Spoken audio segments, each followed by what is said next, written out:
This is the new Xpulse 200T 4V. It's a lesser known variant of the more popular and dirt oriented Xpulse 200 4V. Now this bike, the 200T, it's not as popular, but it's always been around, existing silently, catering to those who always liked the Xpulse 200 but wanted it in a more sporty and street oriented format. Now Hero's gone ahead and made a bunch of changes to the 200T to make it more appealing. Now, do those changes work? Well, we'll answer that question by telling you 5 things that really work for the new 200T and 2 things that don't. But before we go ahead, I'd request you to subscribe to the BikeWale channel because it's your subscriptions, likes and comments that help us grow our channel.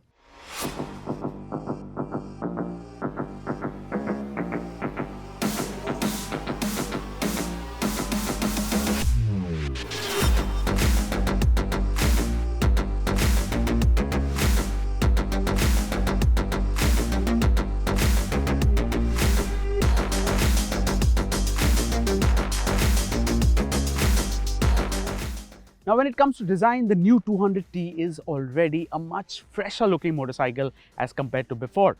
Now this is Hero's effort at making a neo-retro motorcycle, and it's got some really cool design touches on it. Now starting with the headlight and the tank, they're identical to the previous bike, and it also shares the same with the Xpulse 200 4V. But new on this bike is this bikini fairing, which gives it a sporty touch. Now that, along with these cool looking fork gaiters, give the bike some much needed character at the front. Then of course you get these pedal discs at the front and rear that make it look extremely sporty. If you notice, Hero has also made sure that the cylinder head is painted to match the exterior color of the bike. So it's red in this case and so on. Overall, this is a smart looking motorcycle and now looks even better with the new two-tone shades. The only thing that goes against it marginally is that the motorcycle feels compact in dimensions, and with taller or larger riders, it might end up looking even smaller. What do you think of the design of the new Hero Xpulse 200T? Do let us know in the comments below.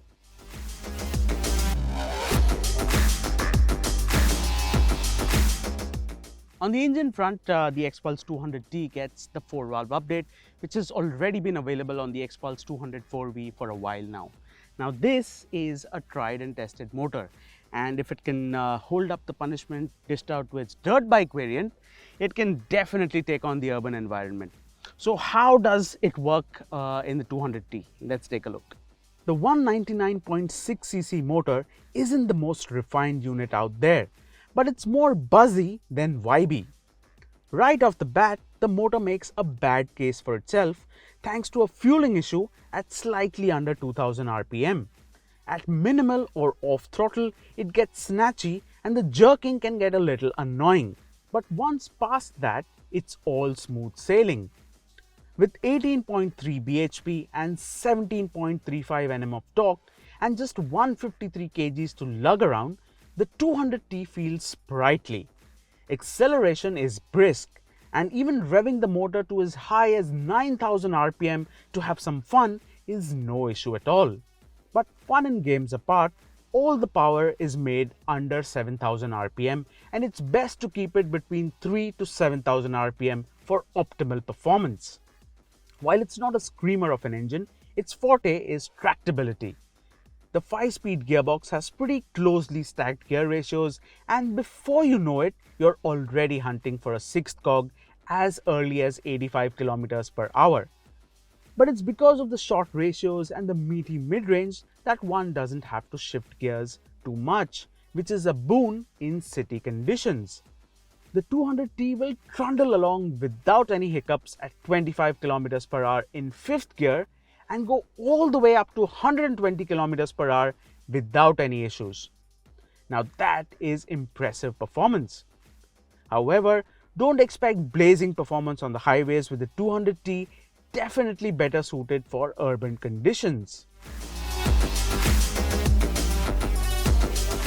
Now talking about handling, the Xpulse 200T gets the same diamond frame chassis that you also see in the Xpulse 200 4V. But here you get 17-inch wheels, which gives it newfound agility. On the suspension front, the 200T gets 37mm front forks that also get a fork brace for better stability. At the rear, the rectangular swing arm is suspended by a 7-step adjustable monoshock. While it's set up just right, it's further aided by the grippy MRF Revs tires. The 200T feels light and extremely flickable maneuvering through traffic. Going through corners, there's plenty of grip to play with. The foot pegs also offer plenty of cornering clearance, which means you can really get your lean on. Number 4 on the 200T's like list is ride quality. Now the 200T, it's meant to tackle difficult urban conditions, so a good ride quality is a must. The suspension setup on the 200T is a little on the firm side, but Hero has done a splendid job of getting the damping spot on. The 200T absorbs bumps and potholes with aplomb, and one rarely has to slow down for them. What is impressive is how quickly the bike settles down after hitting a bump and feels extremely stable even on long stretches of bad roads. The excellent ride quality ensures a comfortable commute.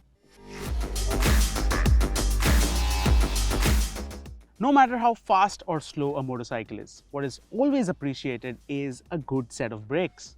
The Xpulse 200T comes with a 276mm disc at the front and a 220mm disc at the rear. The pedal disc not only look cool but offer excellent braking as well. It's not the most feelsome, but the brakes offer excellent bite and more or less make up for the lack of a dual channel ABS system. Grabbing the brakes at 80 km per hour, the 200T feels stable as the forks dive in.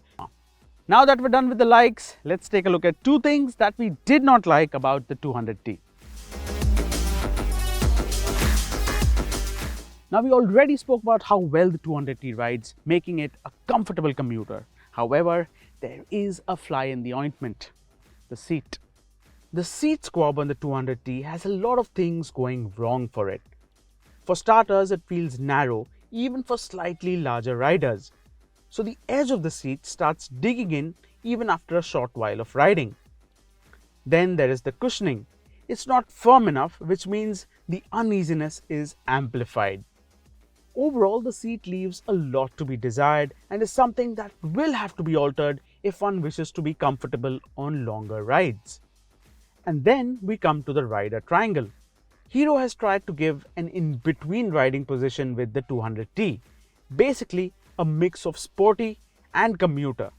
However, it feels more confused than ideal. The foot pegs are slightly more rear set than the average commuter riding position, but not enough to feel comfortable during spirited riding. And being a little more rear set, it's not the ideal commuter riding position either.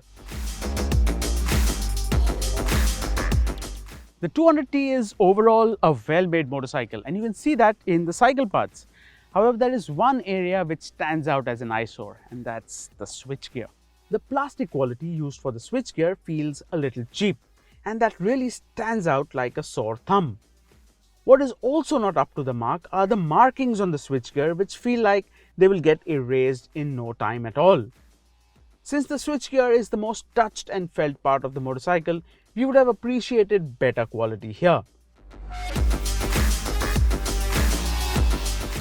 Overall, the new Xpulse 200T comes across as a good motorcycle with more good bits than bad.